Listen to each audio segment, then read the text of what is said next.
While the air war in Iran expands, President Trump is doubling down on airstrikes, but strategists warn that ground operations remain deeply complicated as regional tensions threaten to boil over. Fox's Mike Tobin has the latest from Tel Aviv.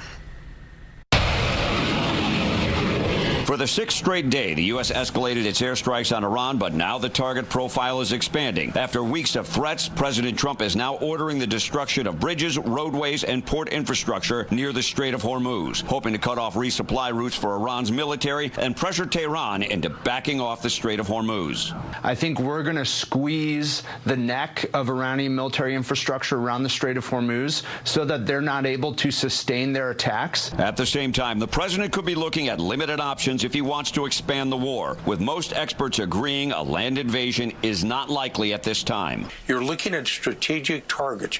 You're not talking about a ground invasion of Iran. You can't get there. It's too hard to do. The country is too large.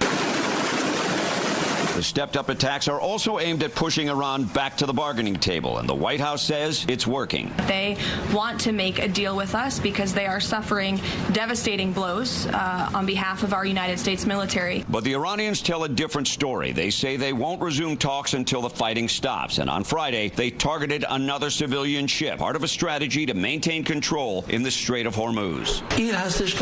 The passage of vessels is not important to the U.S. The U.S. is not dependent on the Strait of Hormuz, and Trump has announced it many times. Iran issued a new warning Friday to countries hosting U.S. military bases, threatening crushing retaliation if the U.S. airstrikes don't stop. In Tel Aviv, Mike Tobin, Fox News.